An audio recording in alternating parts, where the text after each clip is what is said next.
help you to believe that you're capable, help you to believe that you can get through difficult times, help you to have faith that is not in direct correlation or response to how much success in the world you have.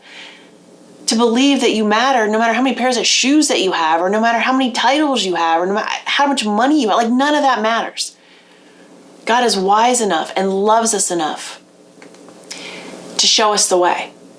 To say, like he did in the book of Job, I'm not bringing suffering upon you so that you think you're bad. The whole point of the book of Job is to say, this is not a transactional relationship.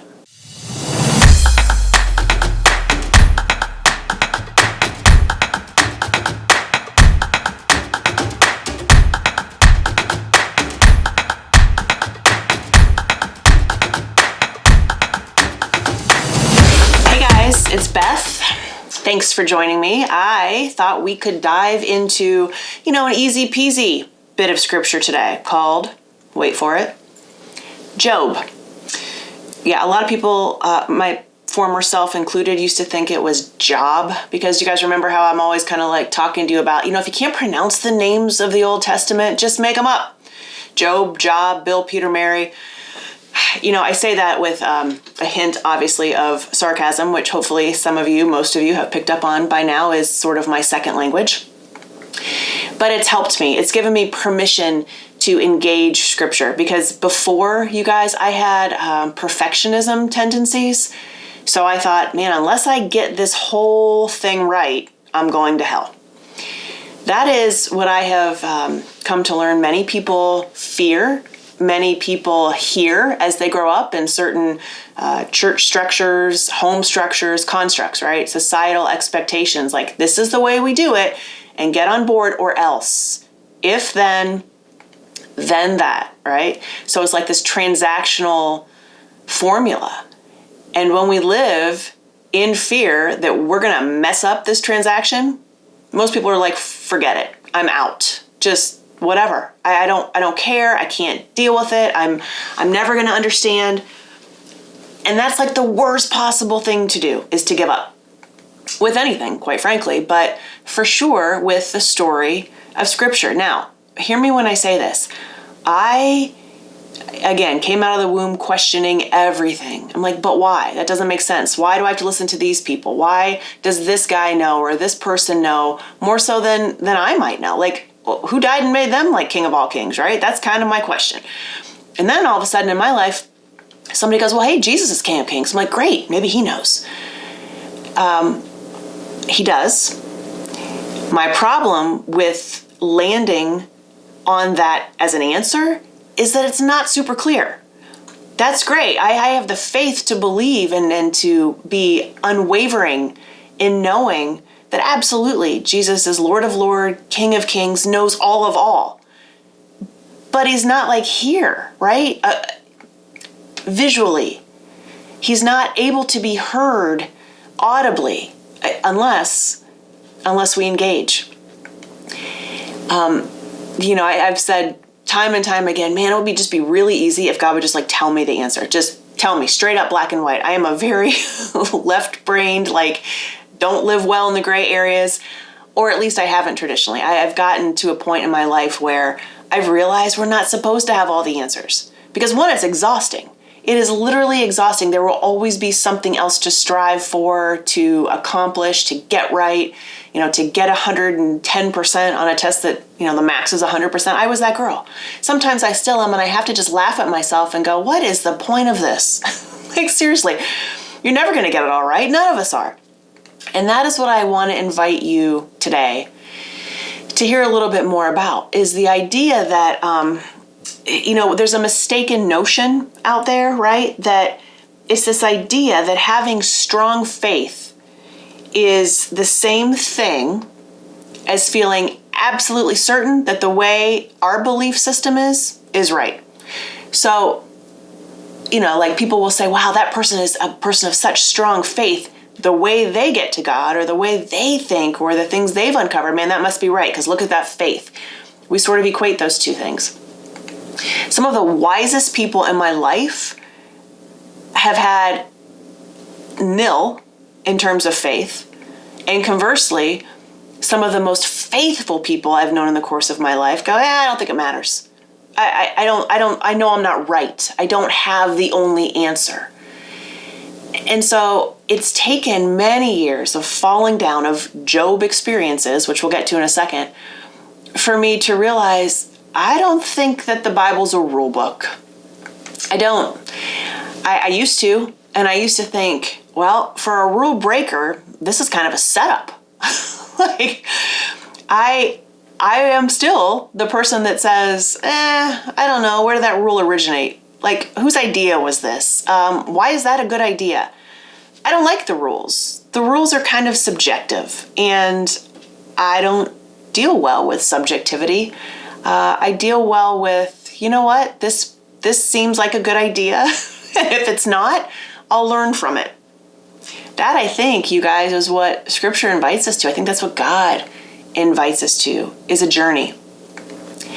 Not this instantaneous revelation that these are the rules, and if you abide by them, then you're good, like for the rest of your life. Because I got a question. What happens if we're good with all those rules for a season of our life? Maybe for 10 years, maybe for a decade. We're like, yep, nailed them. Got all of them right. Check, check, check. I am a rule follower. I'm nailing this thing.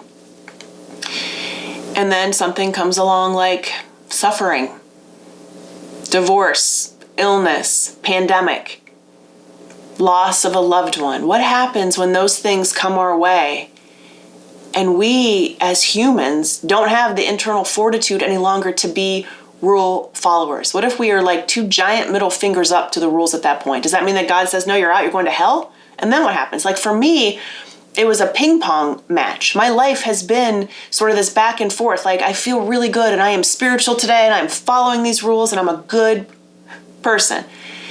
And then something comes along in the course of my personal experience and my personal journey, and I go over here to the other side of the net.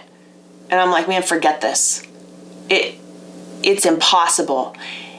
And if it's not impossible to deal with, then that must mean I have to ignore all these feelings of anger, of feeling completely ashamed at my behaviors or my reactions, or like not allowing myself to be fully human, quite honestly. And that's not the story of Scripture. We read many places where Jesus was inflamed at people's behavior, where he's flipping tables. Jesus was not an unemotional human. He felt so deeply about his friends, and like Peter, lack thereof, right? Friends who say, I don't know the guy, I'm kind of out. I mean, Jesus came to earth to show us it's okay to be fully human. I can think of no other reason that Jesus came to earth except to say, you know what? This is the way. I am the way. And to give ourselves permission to be on our own journeys towards God. That is the story of Scripture, not a rule book. The story of Scripture is God made us to be with us, and that's it. And God is not, one of my favorite phrases, a helicopter parent. God's not a transactional God, nor is he a helicopter parent that just sort of says, you know what, I'm coming in here, I'm going to whirl on in, I'm going to tell you how it all is, I'm going to tell you what to do, and then all will be well. What kind of parenting is that? Helicopter parents are some of the most objectively annoying humans on the planet, at least from my perspective. I have watched time and time again, been around a lot of people in my lifetime, good parents, bad parents, and every sort of kind of parenting in between. And one of the most annoying things that produces nothing other than elitism is for parents to pick up the phone and go, hey, why didn't you play my kid in the game? Hey, my kid couldn't do their homework last night because, Bobby wasn't feeling well. My kid, he's going to get into an Ivy League school, and he's going to be all these miraculous, wonderful things. He's going to play all these sports and do all these things and become somebody that makes me, the parent, feel good that I did a good job. Okay, one, puke. Okay, two, that's helicopter parenting, which is selfish. Do we think God is selfish? Do we think God is providing us a rule book to say, do this, do this, do this, get all the A's, play all the sports, go to these schools, accomplish these things, and then you're going to be great? so that I, God, look good. Do we think that's the kind of God that we serve? Do we think that's the kind of father that God is? Mother that God is? Parent, parental figure, source of all that God is? I don't. I mean, maybe I used to, as a Catholic girl who was like, all right, I got to figure this thing out, follow the rules, say the Hail Marys, do all the things, don't go to hell. But parenthetically, I'm still going out next weekend drinking 6 beers and listening to heavy metal. Okay. God is not a helicopter parent. God is not a transactional parent. And what happens is, we get off of our tracks, we get off of our courses, and we run away from God when we think that that is what we're dealing with. Instead of saying, let me look at the Bible as an invitation. Let me look at the Bible as ambiguous instead of concrete. You guys, if you start to engage with the Bible in a way that is like an invitation to say, you know what, this book is ancient, it is ambiguous, and it is diverse. It covers an awful lot of things about life from an awful lot of perspectives, from an awful lot of people who were just people. They were people too, struggling with the same things that we struggle with, but just albeit in a very different lifetime. Like King David, I'm going to get this maybe close to being right, is something like 3,000 years ago when King David lived, right? So think about that. We have to say, I've got to bridge this gap between 3,000 years. So the things that King David, as an example, went through are very similar things to what we go through. Okay, think about it. Do you know anybody that in your life that has committed adultery? Have we read stories, or maybe you even know somebody personally who's committed murder or put somebody on the front lines or was idle or got too big for their britches? You know what I mean? All of those things are very human characteristics. So what we have to do is say, all right, I have to bridge this gap so that I can relate to this guy. Because again, how many people do you know I'm not going to go to church, I'm not going to read scripture because it was forever ago. Nothing is new under the sun, as we read about in Ecclesiastes. So the stuff that David was going through, or that anybody in scripture went through, are things that today we still, as our human condition, go through. Okay, so it's not new. So we have to say the Bible is ancient. It happened 3,000 years ago. Beyond that, time doesn't necessarily matter. What does matter is that it covers a wide spectrum, and that the difficulty is to say, I have to apply something that happened 3,000 years ago to 2020, and I can't quite get there on my own. Unless you give yourself permission to say, maybe there's not one way. Maybe there's not one answer I'm trying to get to. Maybe it's the process. Maybe it's the journey. Maybe it's the gray area in between that a lot of people and places and churches aren't so comfortable with, that we sometimes aren't so comfortable with, and saying, I don't know, I feel very angsty here because I haven't figured it out. I don't know what the answer is. And I'm here to ask you, what if we're not supposed to know? What if we're not supposed to know with 100% certainty what the answer is? Because what if God is big enough to say, I'm a little bit more than 100%. I'm not a black and white God. I am a God who encounters all, encompasses all, engages with all. And since we clearly know we're all different, there's not one way. So to try and force feed people one way into thinking about scripture, or one way into suffering like Job suffered, it's absurd. It's kind of asinine if you think about it, to go, yeah, well, you should do that. And again, it's when I start to throw up my 2 giant middle fingers and say, I can't anymore. I can't. Because that means that if I'm listening to you, by default, I might not be listening to God. And I'm going to tell you guys, every day of the week, I'd rather listen to God than another human. I love people. I engage with people. I am in the moment with people. And I hear people now more so than I honestly ever have.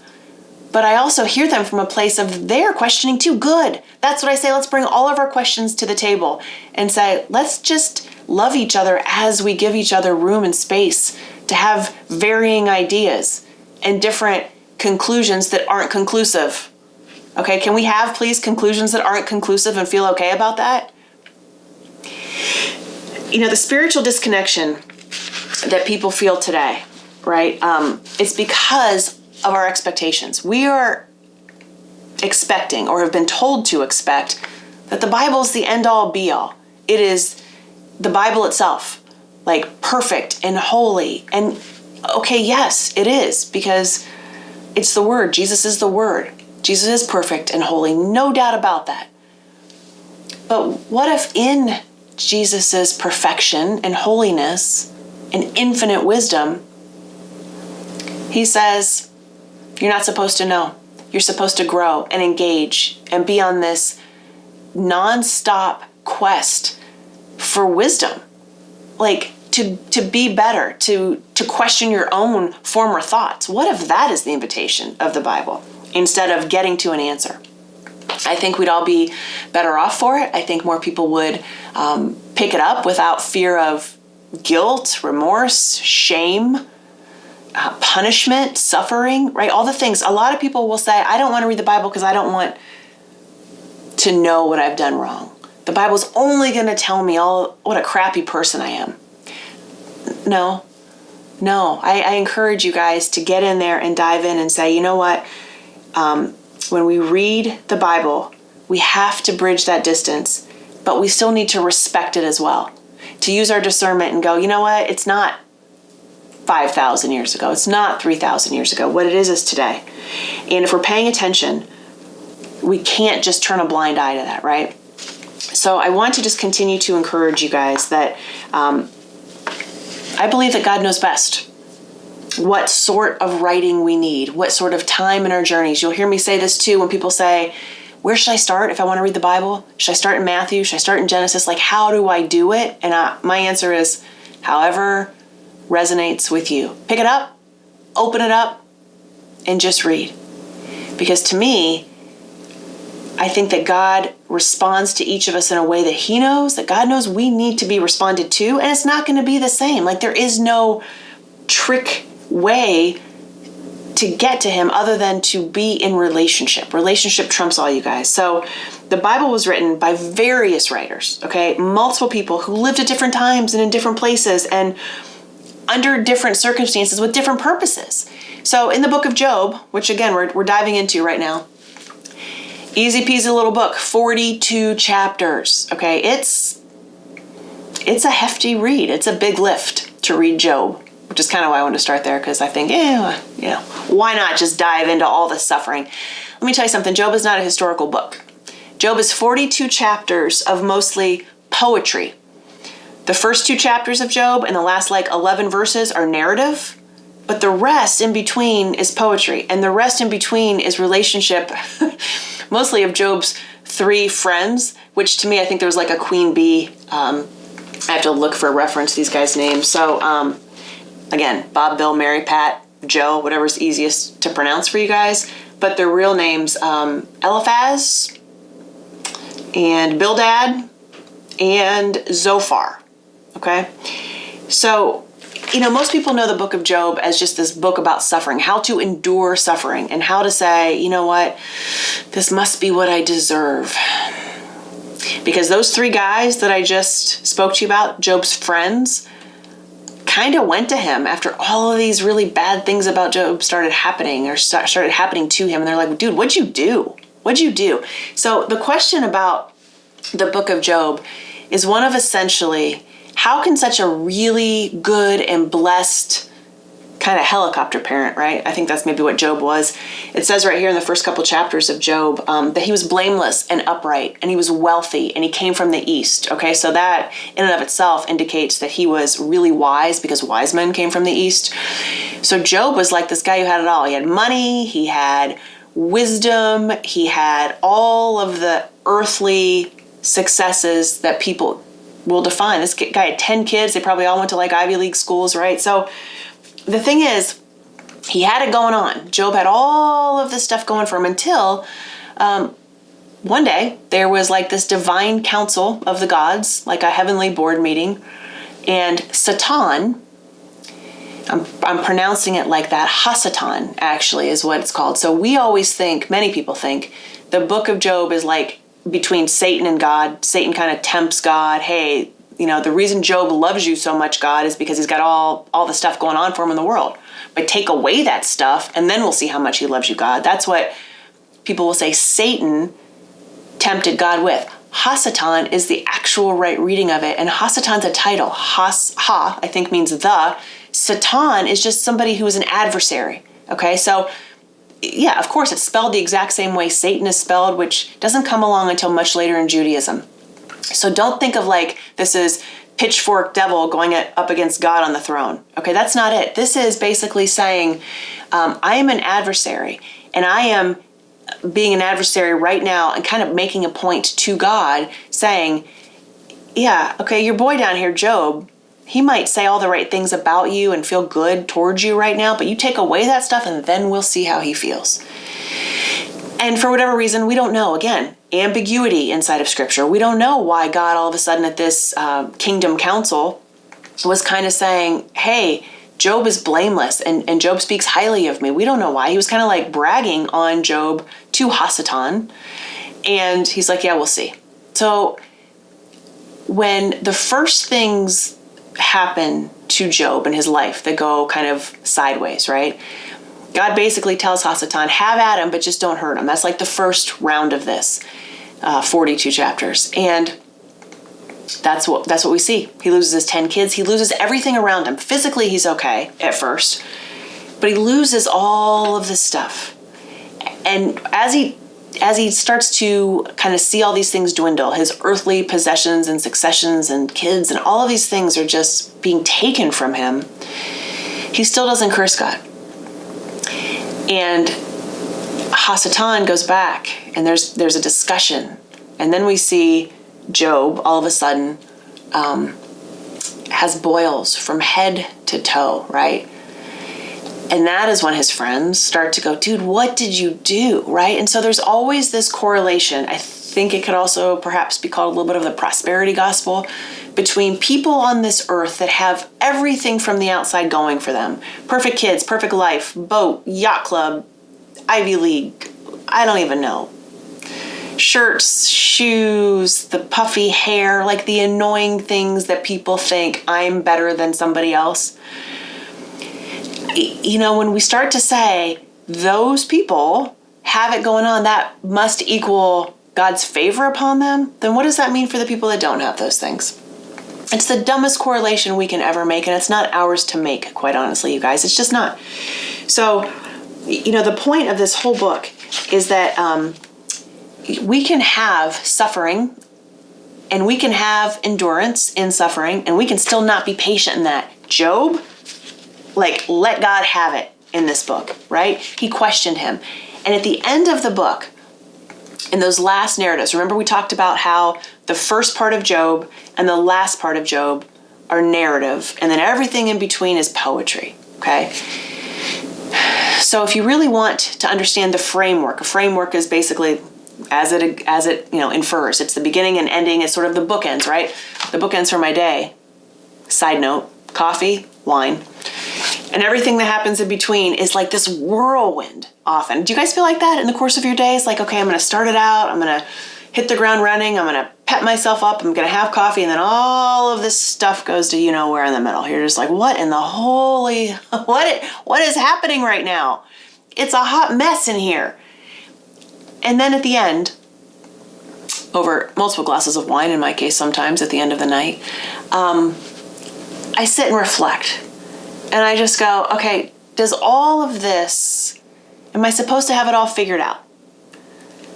I hope not, because then if it's all figured out, that means there's nothing to do the next day. But here's the thing, there's a lot of suffering that goes on in the middle of the book of Job. And there's a lot of suffering that goes on in the middle of our lives. And there's a lot of suffering that goes on in the middle of our weeks and our days.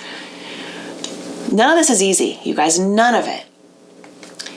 But what if instead we viewed God not as a transactional, if I'm perfect, then God will give me rewards and he will love me more and he will see me more. What if instead we took the approach that there's nothing that we can do to make God love us any more or any less? We don't have that power. We don't have the power to make God love us more. But what I'm suggesting and encouraging for you right now is to get to know God better. Like, don't you want to know this parental view of God? Don't you want to know a selfless parent? I mean, how many selfish parents do you know? I know a ton. I see it all the time where they put their kids through so much grief so that they look better. God doesn't need to look better. He's not concerned with how he looks. He's concerned that we get to him in an authentic way that resonates with us, in a way that isn't him force-feeding and saying, do all these things and then we're good, we're solid. Because what does that mean? God can make us do whatever he wants to do. I mean, not that he doesn't. Don't hear me when I say that. He's not like this, we're not puppets on a string here. But what I'm saying is God has infinite power. But because he also has infinite wisdom, he's wise enough to know that helicopter parenting and transactional relationships are stupid and selfish and don't do anything for us as the recipient of that behavior. Instead, what God says is, I'm going to, like a good parent, help you to believe that you're capable, help you to believe that you can get through difficult times, help you to have faith that is not in direct correlation or response to how much success in the world you have, to believe that you matter no matter how many pairs of shoes that you have, or no matter how many titles you have, or no matter how much money you have. Like, none of that matters. God is wise enough and loves us enough to show us the way, to say, like he did in the book of Job, I'm not bringing suffering upon you so that you think you're bad. The whole point of the book of Job is to say, this is not a transactional relationship. And there are so many other correlations. And I want to tell you something too. I say the whole point of the book of Job, that's from my perspective. There are scholars who will still to this day debate the book of Job. There's more than one way to read it, just like there is scripture, just like there's more than one way to show up in life. There's more than one viewpoint, guys, more than one. And so God knows that, right? He knows the way that we will respond. He knows the way that will resonate with us the most. Go that way. Hear those words. Show up in your life in those means and those behaviors and those ways that mean the most to you. And don't question it. And for sure, don't succumb to somebody else's ways just because you think that's the right way. They don't know either. Okay, none of us do. God knows. So be in relationship with God. Strive to become more like God every day on your journeys. And know that patience and endurance are not the same thing. We go to the book of James. James is all about endurance in the New Testament, but we can have endurance and not be patient. I mean, I've endured a lot of things in the course of my life and not been patient through them. It's like running a marathon. I can endure a marathon, but I'm not patient. Like at mile 15, I'm like, when in the hell, when is this thing over? Right? Like, 11 more miles. This math is making me crazy. You can endure something and not be patient. It's okay to question God. It is okay to question your suffering. It is okay to say, I hate this right now. Help me see a way. Help me see a way. And sometimes, like Job's friends, they might mean well. They might come from a place of being well-intended, but they might not have it right either. At the end of the book of Job, I'll leave you with this. God rebukes Job's friends. He's like, you three idiots kind of missed the point. Even though Job questioned me, even though he pushed back on me, he didn't accept me for somebody I'm not. That's what God says, is I'm not a transactional helicopter parent God. And Job's like, nope, I never thought you were. I went down kicking and screaming that I didn't do anything wrong to deserve this suffering, but I also know who you are, God. And I know my friends didn't. So I'll say a prayer on their behalf and let's just call it good. And life goes on. It's about exile. It's about the exile of Babylon, right? And the exile of the Jews and all of these things. We sometimes are living in exile within ourselves because we don't allow ourselves the freedom to think differently, to push back on God, to believe that he knows above all else who we actually are. I mean, he made us, right? Be who you were created by your God to be. That's enough. It will always be enough. So go forth, my friends. Be remorseless in your pursuit. Remorseless, again, means without guilt, in spite of wrongdoing. It's okay to do wrong. It's okay to suffer. It's okay to question. It is okay to be who you are. Go about all those things and don't for 1 second get stuck on your journeys and live in guilt because of them. Okay, thanks for joining me. I will see you guys next week, and be remorseless on your journeys.